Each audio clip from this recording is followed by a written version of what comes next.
Our News is brought to you by Alive. Believe in best. Tonight on Our News, as an apparent gang war continues, a reformed gang member says stiffer penalties won't deter criminals. Plus, the strategy the Ministry of Education is working on to address a learning gap post-COVID-19. And later, some parents are calling out coaching staff for poor performances in international play.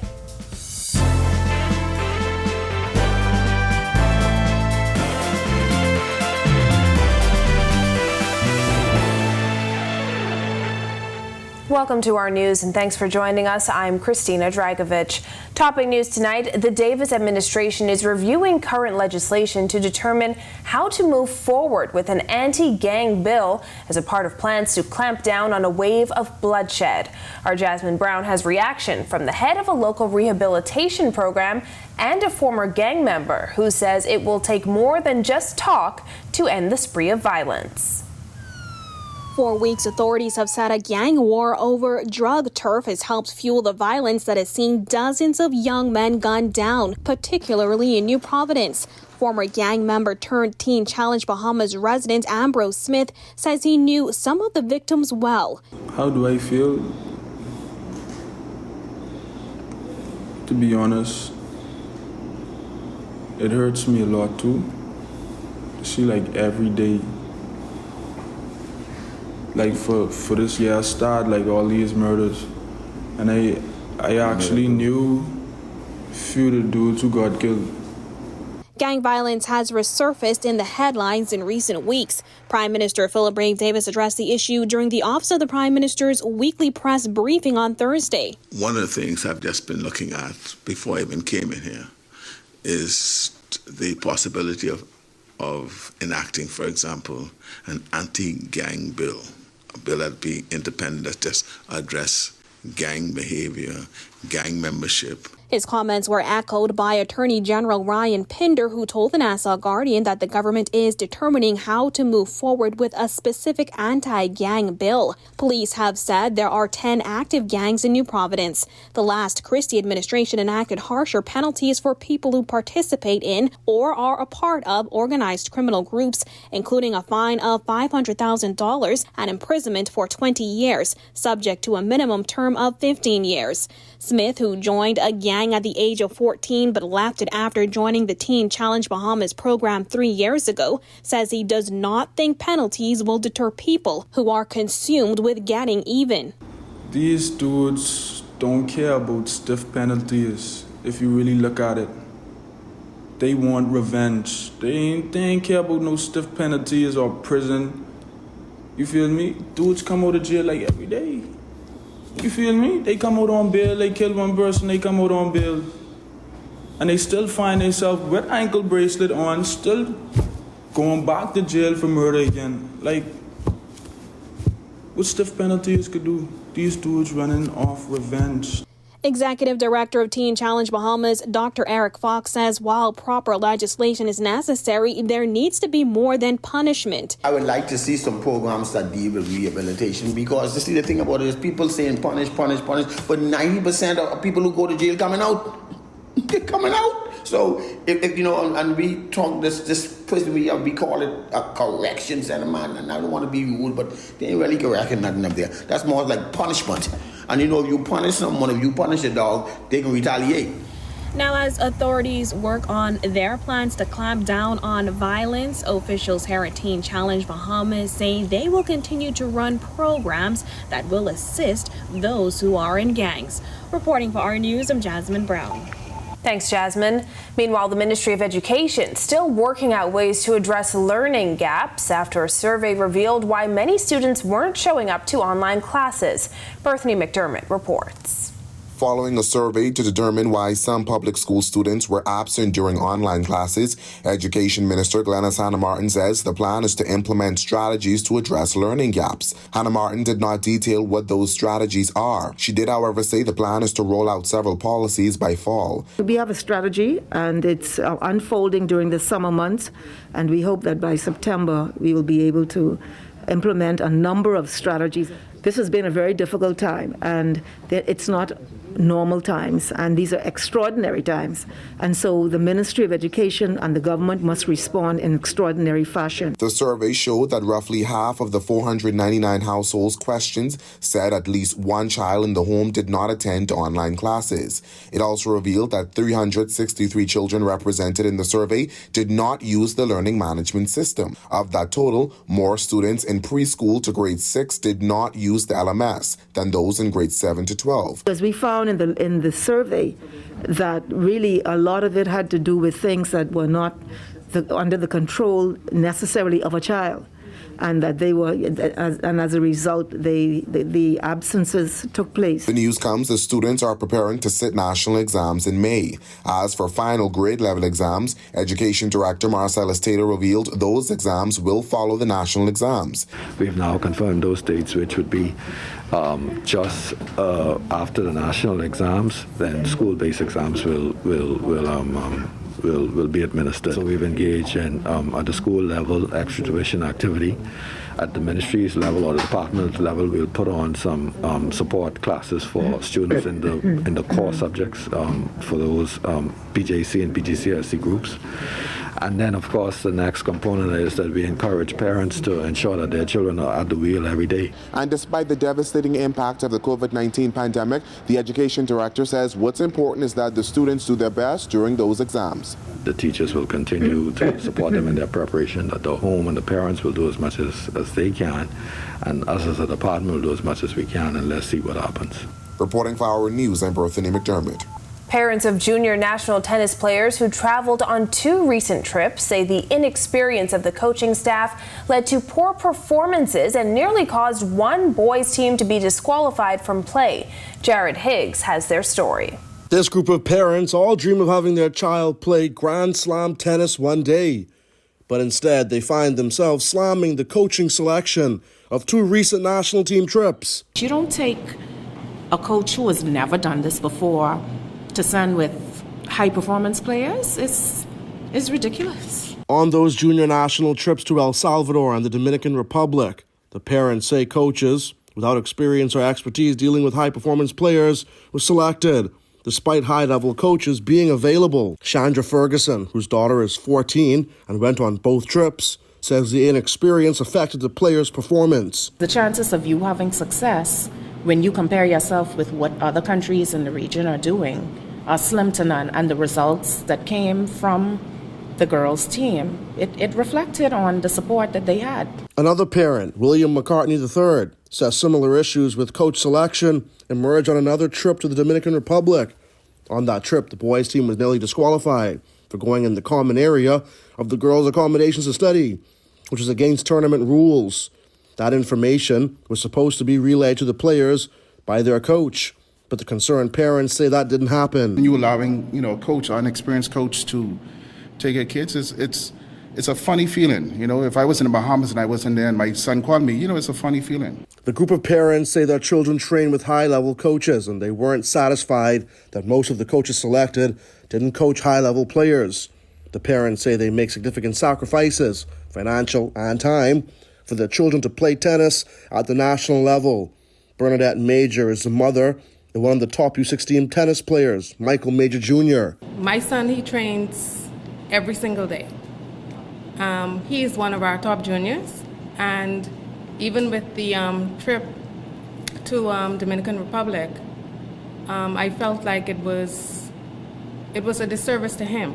Our News reached out to BLTA President Perry Newton Jr. for comment, but he had no response to our inquiries. But Ferguson, who was on the ground during both trips, says they made the issues known. The concerns fell on deaf ears.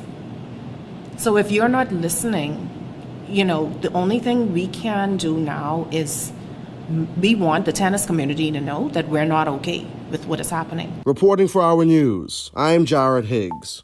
As the Russian invasion of Ukraine continues to grip headlines, Bahamian basketball star Jonquil Jones was playing in Russia as the war ensued. More on her experience coming up, but first, partly sunny and breezy conditions in the capital today. Greg Thompson is in the Weather Center with the latest. Good evening, Greg. Thanks, Christina. Our first look at weather tonight is being brought to you by Nexum Toddler Shake, distributed by Lightburn Trading. Mild evening setting up outside our studios, temperatures in the mid-70s with a few passing clouds. We still have a bit of a breeze out there. The winds out of the east-northeast at 15 miles per hour. Your feels like temperature very comfortable, 72. Satellite view, sunny skies around the islands, partly cloudy conditions, mostly across the central and southeast Bahamas, associated with frontal boundary that's down near the southeast Bahamas. High pressure in the Atlantic is going to control our weather over the next couple of days. That high will turn our winds more towards the east and southeast over the next 24 hours. So we're looking at some warmer temperatures beginning tonight to tomorrow. That's your first look at weather. Your extended forecast is still to come.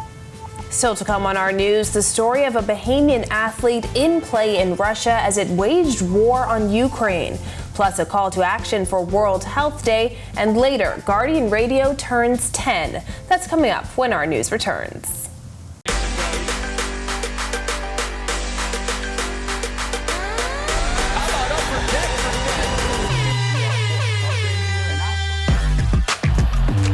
Got size at 6'5".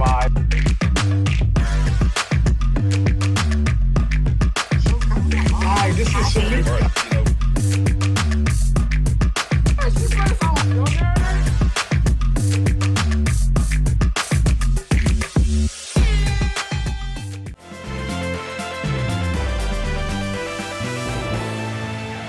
As the war in Ukraine continues, most news coverage has centered on the refugee crisis. Bahamian basketball phenom Jonquel Jones was playing in Russia at the time the war started. She sits down with our Sasha Lightborn to share her story. The situation really wasn't as bad as everybody else probably thought it was. That's Bahamian basketball phenom and the reigning most valuable player in the WNBA, Jonquel Jones, speaking about getting out of Russia once the invasion of Ukraine began.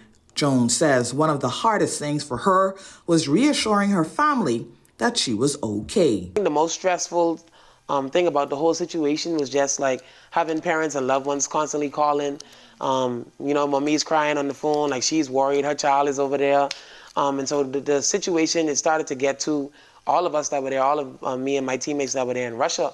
And so I think that was the worst of it. I mean, obviously knowing that the Ukrainians were under siege and being attacked and honestly just, their freedom and their liberties being taken away, that was disheartening as well. The 6'7" Bahamian basketball star recalls getting out of Russia. At one point, Jones says many countries closed their airspace to flights from Russia, leaving only 3 options for her and some of her teammates, going through Turkey, Dubai, or China. We had like a 2-hour flight, or 2 hour and 30 minutes flight. It ended up being like 5 hours because we had to kind of just maneuver through through the airspace and try to go through countries that would allow us the access, or I guess kind of bordering countries to where we weren't really in the country, but we were over their airspace. So I think that was the toughest part, and that was the most stressful part. And once we got to Turkey, we kind of, let out like a sigh of relief to just know that, okay, we're out of Russia. Everything else is open to us. We can get to wherever we need to get to from here. During the WNBA off-season, Jones plays for the national Bosnian team. Tune in to our news later this week to find out why. Reporting for our news, I'm Sasha Lightborn. Climate change continues to be the biggest threat facing humanity in the 21st century, according to the World Health Organization, as it marks World Health Day. Pan American Health Organization representative Dr. Eldana Boisson delivering opening remarks at the World Health Day Symposium, noting that a number of deaths around the world are avoidable due to environmental issues. Averting the worst climate impacts could help prevent 250,000 additional climate-related deaths per year globally during the period 2030 to 2050. That's 250,000 deaths. These would have been mainly due to malnutrition, malaria, diarrhea, and heat stress. Now, PAHO and the WHO are issuing an urgent call to action for accelerated action to protect health and mitigate the climate crisis. The health of the world is closely tied to the environment, evidenced through the theme Our Planet, Our Health. Minister of State for the Environment, Basil McIntosh, explains. Many of our problems and solutions are known to us. Now, an ongoing research continues to provide new ones. Experts believe there is still time to avoid the most negative of outcome by limiting warming and reducing emission to zero investment in new technology and infrastructure, which will spur job growth. It's now time for tonight's Financial Market Minute, brought to you by RF, your local investment bank.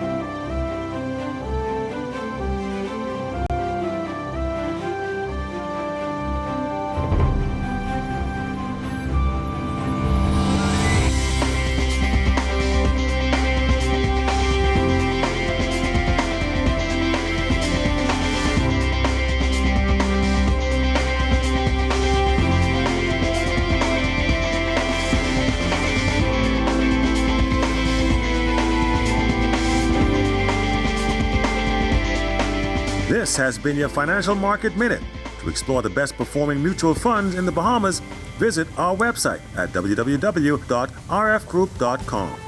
When our news comes back from the break, Guardian Radio celebrates 10 years of helping shape the national conversation, plus the technology donated by Cable Bahamas group of companies that will help bring classes further into the digital era. And later in sports, the Bahamas Carifta team ready to defend its title. The details when our news returns.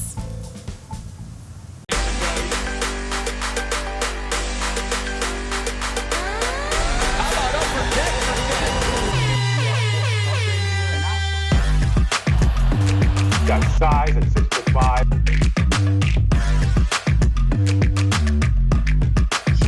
Hi, this is Shamika.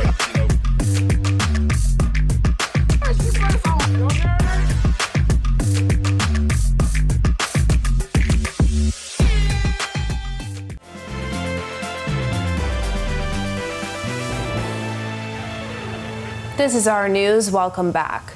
The country's only full-time talk radio station celebrating a major milestone this week. Guardian Radio 96.9 turned 10 on Sunday. Launched on April 10, 2012, it has since expanded to include 7 days of programming with 20 shows. Station manager and host of Morning Blend, Dwight Strawn. It's unbelievable. Cannot believe that we made it this far. I don't know where the years went. It feels like it's only been really maybe 5 or 6, but 10 years already, and it's been an incredible journey.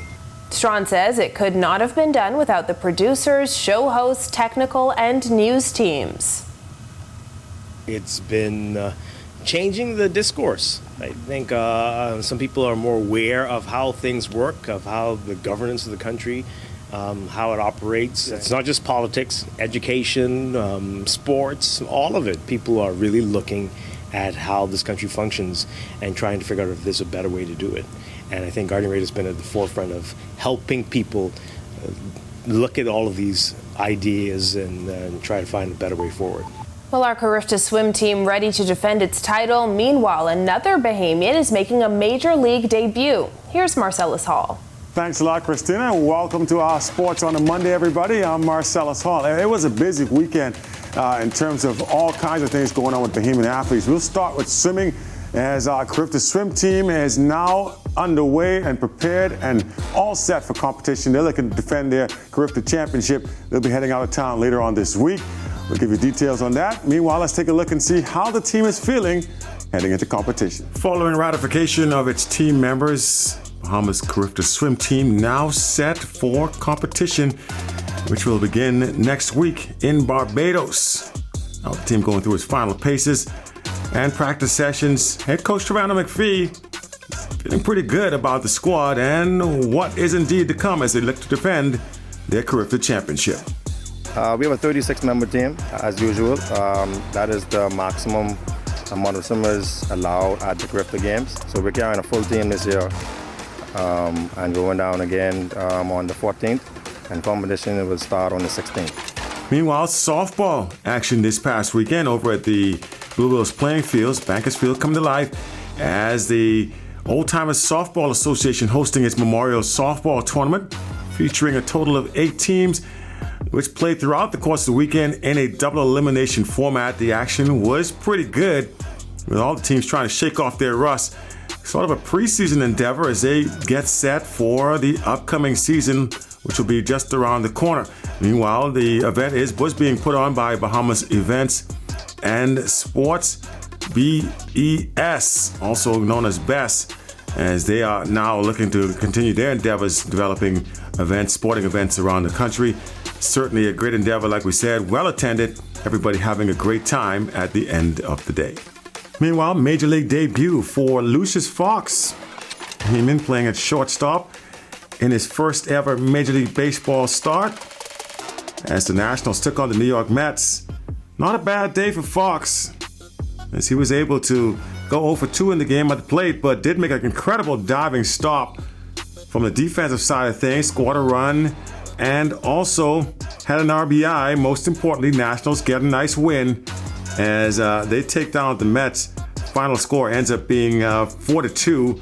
Great start for Lucius's career. He's hoping to carry that forward the rest of the way and earn even more playing time. Meanwhile, Jazz Chisholm and the Miami Marlins taking on the San Francisco Giants. And Jazz once again back in the starting rotation after a day off. Ends up going with a 1 for 3 day at the plate with an RBI. And he struck out once in the game, but that's not withstanding. He also, on the way at the end of the day, finishes up on the losing side of things. Marlins go down to the Giants 3-2. Miami's next game, just in case you're wondering, will be coming your way on today when they take on the Los Angeles Angels. The Anaheim Angels should be a pretty good game. Late game will give you details on that coming up for you tomorrow. And there it is, your look at sports on this Monday. I'm Marcellus Hall. Back to you, Christina. Thanks, Marcellus. Still to come on our news, we'll tell you about the donation by Cable Bahamas that will help reshape the learning experience. And a short work week ahead. Greg is back in the Weather Center. Stay with us.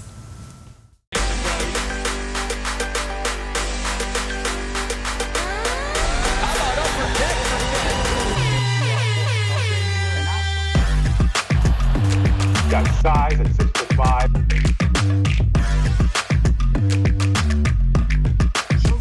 Hi, this is Salute.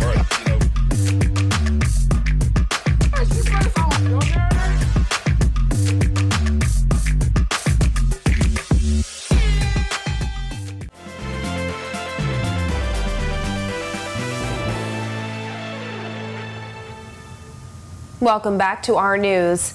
The Cable Bahamas group of companies donating 5 Huawei smart boards to the Ministry of Education. According to Alive CEO John Gomez, CBL is committed to improving education for Bahamian students, while Commercial Senior Director Gravette Brown explains some of the content students will have access to with these boards. For us as a group of companies, we're so excited to be able to use our innovation along with the partners that we have to be able to donate these boards that will enable the learning process for all of the children who've been impacted. We're now able to really leverage these content experiences that students will experience in their social or private lives and give it an educational bent, so that we can use video, we can use reels, we can use interactive quizzes, questionnaires, all of these things that they do in their regular lives, and kind of imbue it with educational or social or cultural context so they can have a richer, deeper understanding of how they came to be.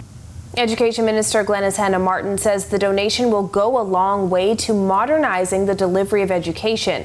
Education Director Marcellus Taylor explains tools like this help in making education more exciting for students. We have to be able to make education more exciting. We have to make it more interactive. We have to make it more student-focused. And a tool such as this, which permits you not only to have the resources that might be in books that could be contained in the classroom, but basically bring the whole world to you. There's a short work week ahead, and it looks like mostly sunny skies. Greg is back in the Weather Center with the details. Welcome back, everybody, for our second look at weather. Frontal boundary now down near the southeast Bahamas, generating some cloudy conditions across the Turks and Caicos Islands, as well as Inagua and even the Maiguana area. A couple of isolated showers with that boundary as it continues to side towards the south. High pressure in the Gulf of Mexico, now moving just to the north, the center of it moving to the north of the Bahamas. That high will turn our winds towards the east to southeast over the next couple of days. So we're looking for some warmer temperatures from that cool down that we had for the weekend. And that high will continue to keep all the weather patterns, one taking shape across the central south portion of the United States. That should stay well to the north of us over the next several days. Boating conditions for the northwest and central Bahamas tonight through tomorrow. Small craft caution in effect. Your winds will be a little breezy out there, east to southeast at 15 to 20 knots. They will be gusting at times, as we have the plus sign there. Sea is very rough, 4 to 7 feet over the ocean. Your low tide will be at 10:53 tonight. For the southeast Bahamas, an advisory is posted for you guys down there. Even stronger winds, easterly at 15 to 25 knots, and your sea is very rough, 5 to 8 feet over the open waters. Here's a look now at your national forecast.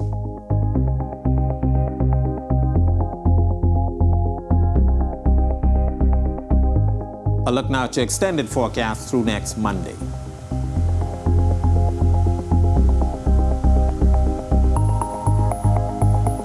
Quiet weather expected for the next couple of days. Frontal boundary is expected to get in here by the weekend. Back to you, Christina. Thanks, Greg, and thank you for joining us for our news tonight. On behalf of the entire team, I'm Christina Dragovich. We'll see you right back here tomorrow night. Have a beautiful evening, Bahamas.